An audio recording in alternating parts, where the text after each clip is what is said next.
సంక్షేమం మాటన కాంగ్రెస్ ప్రజలకు మందుపాత్ర పెడుతోంది. మరోసారి మద్యం ధరల పెంపు భారాన్ని మోపేందుకు సిద్ధమైంది.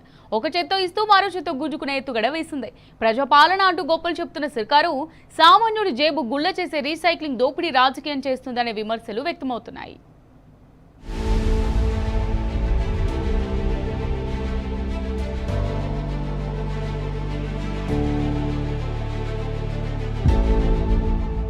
తెర ముందు సంక్షేమ జపం చేస్తున్న కాంగ్రెస్ సర్కార్ తెర వెనుక మద్యం ధరల మోతకు పక్కా స్కెచ్ వేసింది. ప్రజాపాలన అంటూ గొప్పలు చెప్పుకుంటున్న కాంగ్రెస్ ప్రభుత్వం సామాన్యుడి జేబు గుల్ల చేసేందుకు సిద్ధమైంది.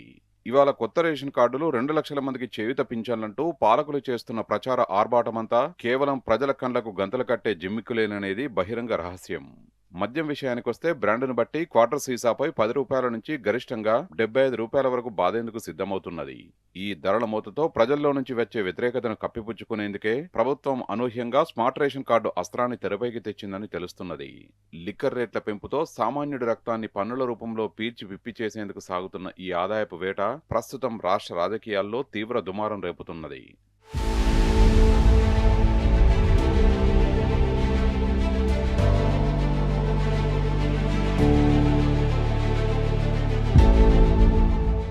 రాష్ట్రంలో 16 లక్షల కొత్త రేషన్ కార్డులు ఇస్తున్నట్లు ప్రభుత్వం ఇటీవల ప్రకటించింది.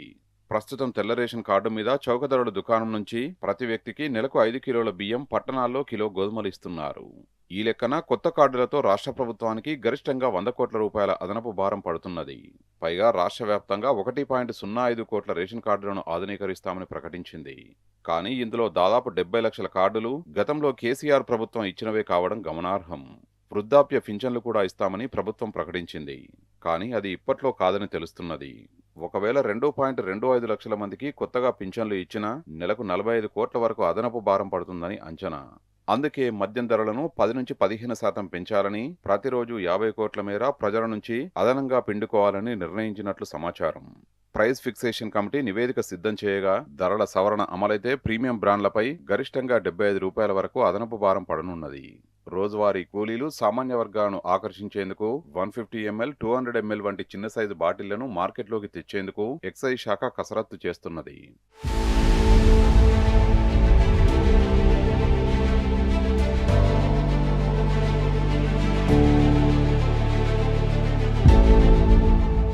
కాంగ్రెస్ సర్కారు ప్రవేశపెట్టిన బడ్జెట్ గణాంకాల్ని పరిశీలిస్తే ఈ వ్యూహాత్మక మర్మం బట్టబయలవుతున్నది.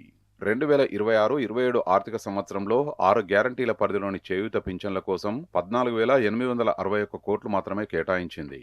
కానీ ఇదే బడ్జెట్లో ఒక ఎక్సైజ్ శాఖ నుంచే ఖజానాకు రావాలని నిర్దేశించుకున్న రాబడి అంచనా మాత్రం ఏకంగా 19,605 కోట్లుగా పొందుపరిచింది. అంటే రాష్ట్రంలోని వృద్ధులు, వితంతువులు, దివ్యాంగులకు సంక్షేమ రూపంలో పంచే మొత్తం నిధుల కంటే మద్యం అమ్మకాల ద్వారా ప్రభుత్వానికి వచ్చే ఆమ్దానీ 4,744 కోట్ల రూపాయలు అధికం. పేదలకిచ్చే సంక్షేమానికి అయ్యే ప్రతి పైసాను, అంతకు మించి అదనపు సొమ్మును అదే పేద కుటుంబాల బలహీనతలపై మద్యం పన్నుల రూపంలో వసూలు చేయడమేనా ప్రభుత్వ ఆర్థిక నమూనా అనే ప్రశ్నలు తలెత్తుతున్నాయి.